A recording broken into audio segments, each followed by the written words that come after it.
Start.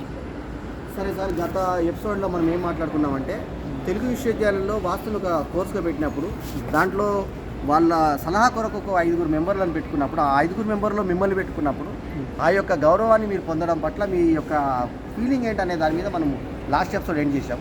ఈ ఎపిసోడ్లో దాని గురించి చెప్పండి.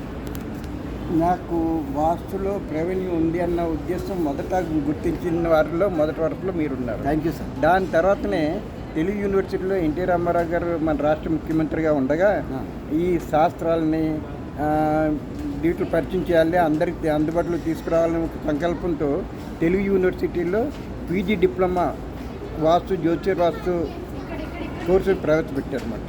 ఆ ప్రవేశపెట్టినప్పుడు ఎవరున్నారు ఈ కోర్సు తయారు చేయడానికి, సిలబస్ తయారు చేయడానికి చూసినప్పుడు ఒక 5 కమిటీ మెంబర్స్ని తీసుకున్నారు. అందులో నేను ఒక్కడిగా ఉన్నాను. నేను ఉంటూ దశాబ్ద కాలం పైగా స్టూడెంట్స్కి ఫ్యాకల్టీగా ఉన్నాను. ఈ జ్యోతిర్వాస్తు గురించి చెప్తూ ఉన్నాను. నాకు ఇందులోకి ఎక్కువ ప్రవేశం రావడానికి కారణం ఏంటంటే శాస్త్రీయంగా చెప్తున్నాను. ఇంజనీరింగ్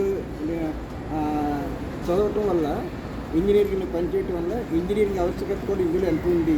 ఇది మూఢనమ్మకం కాదు, శాస్త్రీయ పరంగా ఉంది, ఇంజనీరింగ్ పరంగా కూడా జాగ్రత్త తీసుకోవాలన్న ఆలోచనతో ఈ రెండు కలిసి రావడంతో నేను ఇక్కడ ముందుకు రాగలిగాను. అదేవిధంగా ప్రముఖ పత్రికలైన ఈనాడు, ఆంధ్రజ్యోతి కూడా నా వ్యాసాలు ప్రత్యేకించి వేసినాయి అన్నమాట. ఈ శాస్త్రీయపరంగా సాంకేతిక పరంగా ఇటువంటి వ్యాసాలు మొట్టమొదటి రాసిన వాడిని నేనే. ఓకే. తర్వాత కోర్స్ తయారు ఆంధ్రభూమికి అండి మీరు రాసింది దేనికి ఫస్ట్ రాసింది? మీరు ఈనాడు, ఆంధ్రజ్యోతి. జ్యోతికి రాశారు. ఆంధ్రజ్యోతి, ఈనాడు అప్పుడు నంబర్ 1 ఈనాడు. అవునండి. నేను ప్రతి వారం దరిదాపుగా ప్రతి వారం ఒక ఆర్టికల్ వస్తుండేది అన్నమాట. అవునవునవును, ప్రతి వారం వస్తుండేది. మంచి ఫాలోవర్స్ కూడా ఉండేవాళ్ళు కదా. అవునండి. ఫాలోవర్స్, సినిమా వాళ్ళు కానీ, ఐఏఎస్ కానీ, ఐపీఎస్ జడ్జెస్ ఇప్పటికీ నాతో కన్సల్టింగ్ ఉన్నారు. నా దగ్గర సలహాలు తీసుకుంటూ ఉంటారు. నేను భారత ఆహార సంస్థలో డివిజనల్ ఇంజనీర్గా పనిచేసి రిటైర్ అయ్యాను. డివిజనల్ ఇంజనీర్గా పని అయితే నా కోర్సుకి వాస్తుకి దగ్గర సంబంధం ఉండటం వల్ల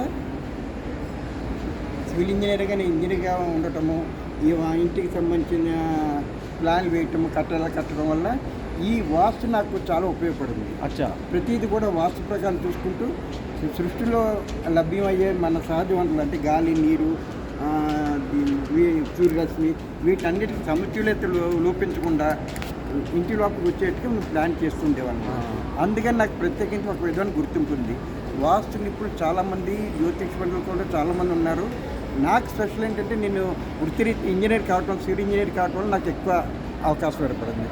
ఇది కేవలం మూఢనమ్మకం కాకుండా శాస్త్రపరంగా కూడా ఇవి వాడటం వల్ల, వినియోగించుకోవడం వల్ల ఏ విధంగా ఉపయోగం ఉంటుందని ప్రత్యేకించి చెప్పేవాడిని.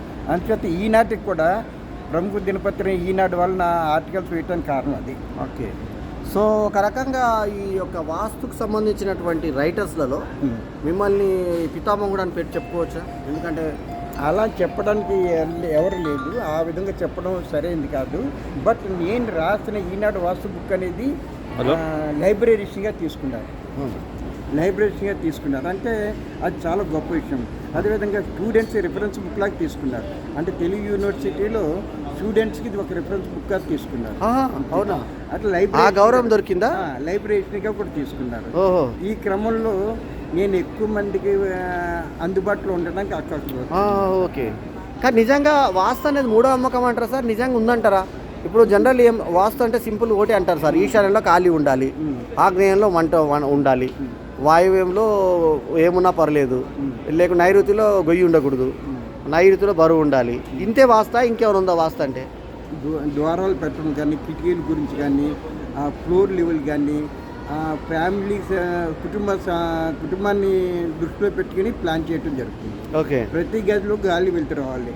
గాలి కొరవడిన, కాలుష్యం అయినా కూడా మన జీవన విధానంలో మార్పులు వస్తాయంటారా? డిఫరెంట్గా వస్తాయి. నెక్స్ట్ ఎపిసోడ్లో అవి వివరంగా చెప్పండి.